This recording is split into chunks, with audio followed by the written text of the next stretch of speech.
선거 평가는 뭐 여러 가지 그 절차나 과정에 대한 평가가 있을 수 있겠습니다만 결국 성과라는 것은 과거에 대한 평가도 있겠지만 이 정당이 이 후보자가 우리 국민들에게 어떤 가치와 비전을 제시하고 있는 것인가에 대해서 사실은 국민들이 미래에 대해서도 우리가 선택을 하는 것이 아니겠습니까? 그런 의미에서 강력한 정권교체 여론이 있었음에도 불구하고 우리가 민주당만의 비전 혹은 시대정신, 가치를 제대로 제시하지 못했던 측면이 있는 것 같다. 이 부분에 대해서 네, 즐겁고 의미 있는 워크숍 되셨습니까? 네. 네, 어제 말씀드린 것처럼 이 패배의 후유증을 딛고 다시 서는 민주당, 오늘 그걸 결의하는 날이라고 생각합니다. 정당은 선거에서 이길 수도 있고 질 수도 있습니다. 이겼을 때의 우리 태도가 어땠는가? 오만하지 않았는가? 졌을 때의 우리 태도는 어땠는가? 비굴하지 않았는가? 혹은 남 탓하고 있지 않았는가? 사실은 평가는 우리 자신을 향한 냉정한 자기 반성에서 시작하는 것이 옳다고 봅니다. 그리고 그것이 집단지성으로 모아져서 새로운 실천 과제로 도출될 때, 그때 당은 다시 국민들에게 사랑받게 될 것입니다. 저는 이 워크숍이 바로 그런 과정의 중요한 계기가 될 것이다 이렇게 확신하고 있고요. 여러분께서 다 말씀하지 않으셨어도 오늘 워크숍을 끝내고 가시면서 나는 누구인가? 민주당은 어떤 정당인가? 그리고 앞으로 나는 어떻게 살아야 할 것인가? 하는 문제까지 본질적으로 한번 되돌아보는 하루가 되기를 당부드리겠습니다. 그럼에도 불구하고 국민들의 삶, 민주주의 역사를 지켜왔던 대한민국의 역사를 지키는 일은 우리가 포기할 수 없는 민주당의 사명입니다. 저는 다가오는 경제 위기가 매우 두렵습니다. 우리가 사랑하고 책임져야 할 국민들의 삶이 더욱 어려질 거라고 하는 위기의식도 그 어느 때보다 높습니다. 민주당이 바로 이 문제 책임지는 일부터 시작해야 된다. 저는 이것이 또 우리의 오늘 결의여야 된다 이렇게 생각하고 있습니다. 두 번째, 최근에 검찰총장을 임명하지 않고 한동훈 장관이 마음대로 인사하는 걸 보면서 아니 윤석열 당신이 검찰총장일 때 비판했던 일을 어떻게 이렇게 정면으로 거역하고 일부러 검찰총장 임명을 미루고 마음대로 인사하고 있냐? 근데 아무도 그걸 비판하지 않는 걸 보면서 어떻게 2년 사이에 이렇게 자기 마음대로 할 수 있는가? 이건 민주주의 후퇴다. 경찰청을 행안부의 국장에게 관할하게 하겠다고 하는 저 발상, 그리고 경찰청의 인사를 가지고 마구 때려잡는 그런 대통령의 모습을 보면서 어느 나라 대통령이 경찰청을 때려잡습니까? 그저 보면서 아니 어떻게 이런 이 모든 움직임이 이것은 민주주의 후퇴와 연결될 가능성이 크다. 이것을 우리가 좀 막아야 되겠다. 이런 것들 하나하나가 이제 우리의 과제 아니겠습니까?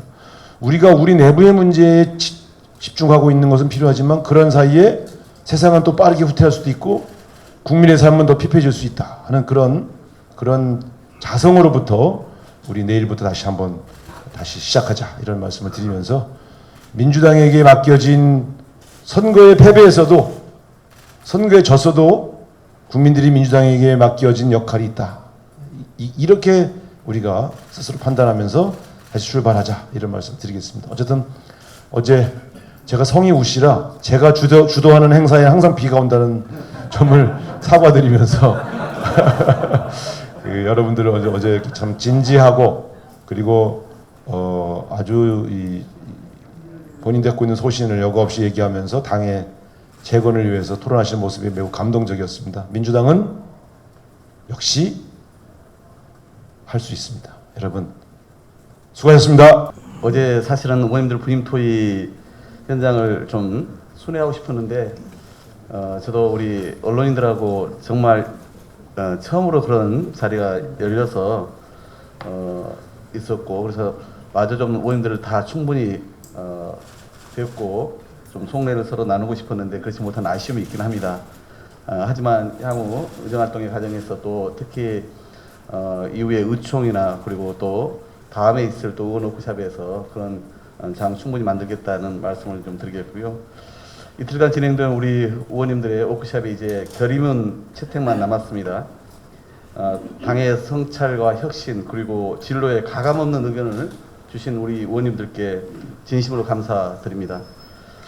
의원님들의 그 치열함을 담아내기에는 짧은 시간임에도 선거 평가와 전당대회 준비 또 원구성 방향, 당의 새로운 가치 등에 대해서 다양한 논의들이 총망라될 수 있었습니다.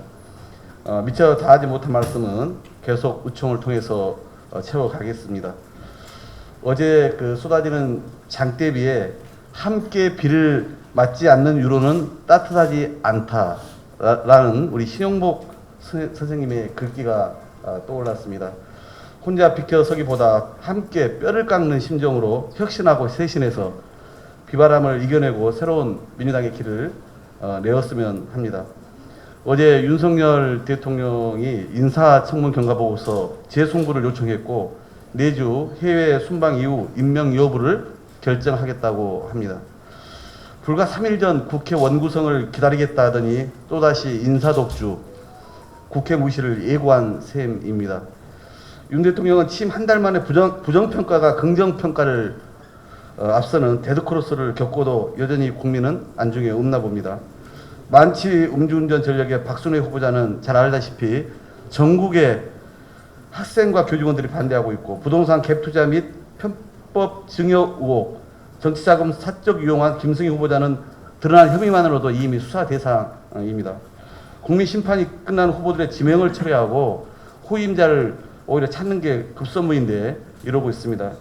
뿐만 아니라 대통령이 앞서 우리 비대위원장이 말씀하신 것처럼 경찰 치안감 인사 번복 사태를 국기문란이라며 직접적으로 검찰을 겁박하고 나섰습니다. 경찰을 본격적으로 줄 세우고 정권 하수인으로 만들겠다는 본심이 그대로 드러난 셈입니다. 반면 50일 가까이 공석인 검찰총장을 패싱한 채 한동훈 법무부 장관이 강행한 검찰 인사는 아주 잘했을 것이다. 이렇게 또 합니다.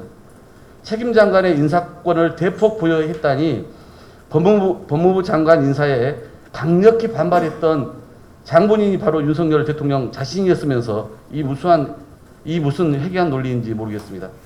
검찰총장을 허수아비로 만들고 경찰을 정권의 하수인으로 만들면서 법대로 원칙대로를 입이 닳도록 외쳐봤자 윤석열 사단의 권력 사유화를 가리지 못합니다. 우리는 이번 워크숍을 통해서 공유한 방향과 새로운 다짐을 통해서 독주하는 윤석열 정부를 제대로 견제해내야 합니다. 경제위기, 민생위기가 심각한 지금 유능한 민생경제정당으로 꼭 거듭나서 국민의 삶을 책임져야 하겠습니다. 다시 국민께 사랑받는 민주당 함께 만들어 갑시다. 마지막까지 정말 어제 저녁 늦게까지 실제 토론만 열심히 많이 하시던데 이 뜨겁게 토론해 주신 우리 의원님들께 진심으로 감사드리면서 보이지 않는 곳까지 정말 애써 주신 우리 당직자 여러분들께 또 수고하셨다는 감사의 말씀을 드립니다. 고맙습니다. 오직 국민, 오직 민생을 위해 하나가 되겠습니다. 세계 경제는 코로나19 대유행과 우크라이나 전쟁 여파로 전 방위적 위기를 맞고 있다. 최악의 물가 급등과 식량 에너지 대란, 금리 인상에 따른 경기 후퇴 우려까지 위기의 끝이 안 보이는 퍼펙트 스톰에 직면해 있는 것이다. 한국 경제도 다르지 않다. 고물가, 고환율, 고금리의 복합 위기가 나라의 경제 체력을 갉아먹고 국민들은 고유가, 고물가, 고금리로 21년 만에 최악의 경제 고통으로 신음하고 있다. 국내 주식은 바닥을 모른 채 추락하고 환율은 하늘을 모른 채 치솟고 있다. 영끌한 국민은 애간장만 타고 장바구니에는 담을 게 없다. 국민의 고통이 깊은데 오늘로 출범 46일을 맞는 윤석열 정부는 한가하다. 비상한각으로 특단의 비상대책을 강구해야 할 때 전 정부와 특정 인사에 대한 먼지털이식 정치수사, 표적수사에 올인하고 있다. 민생에 무한 책임을 져야 할 집권 여당은 집안 싸움에 날새는 줄 모르고 이미 실패한 보수정권의 경제정책에 반대하면 경제의 발목 세력이라며 자신들의 무능을 숨기려고만 한다. 누리호를 우주로 쏘아 올린 2022년 오늘 집권 세력은 박제된 색깔론을 되살려 국민의 한숨만 깊게 하고 있다. 어떻게 할 것인가? 윤석열 정부가 들어선 지금 우리는 지금까지 쌓아올린 자랑스러운 가치와 위협이 훼손되고 있음을 목도하고 있다. 시대는 지금 정치가 민주당이 해야 할 일이 무엇인가를 묻고 있다. 우리가 혁신과 쇄신의 길을 가야 할 이유는 오직 국민에 있다. 우리는 거침없이 민생 속으로, 민심 속으로 들어가야 한다. 그러나 국민들은 아직까지도 우리 민주당에게 전폭적인 신뢰와 지지를 보내주지 않고 있다. 우리는 철저히 반성하면서 뼈를 깎는 치열한 자기 혁신을 통해 국민의 신뢰를 다시 복원하고자 한다. 이러한 각오와 다짐을 우리는 다음과 같이 결의한다. 첫째, 우리 민주당은 유능하고 겸손한 민생정당으로 다시 태어난다. 정치가 있을 곳은 국민 삶의 현장이다. 고통받는 국민의 민생 해결은 시대가 요구하는 절체절명의 지상과제이다. 당 구성원 모두 민생 최우선주의로 무장한다. 우리는 유능한 변화와 개혁을 주도하며 중산층과 서민의 권익을 적극 대변하는 겸손한 민생정당으로 거듭난다. 둘째, 우리 민주당은 국민을 지키고 국민과 함께하는 강력한 야당으로 거듭난다. 우리는 스스로에게 더욱 엄격하며 국민에게는 한없이 겸손한 민주당으로 실력과 실천으로 국민의 삶을 책임지는 민생 무한 책임 정당으로 나아간다. 그러나 국민을 분열시키는 가짜 민주주의와 신수구냉전 세력과는 무섭게 싸워나가는 강력한 야당이 될 것이다.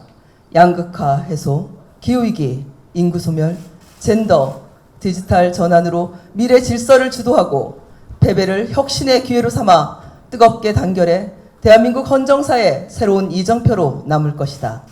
셋째, 우리 민주당은 국민의 신뢰 회복을 위해 끊임없이 혁신한다. 우리는 새로운 리더십을 지속적으로 육성하고 청년 세대와 적극적으로 소통한다. 청년의 가치와 요구를 적극적으로 반영할 수 있도록 당의 체질을 전면적으로 바꿔나간다. 더불어 그동안 미흡했던 노동자, 농민을 비롯한 다양한 계층과의 소통도 강화해 나갈 것이다. 당원은 민주당의 존립을 지탱해온 핵심이자 소중한 자산이다. 우리는 당원의 권한과 역량을 강화하고 당원의 의사가 민주적으로 반영되는 정당을 만들 것이다.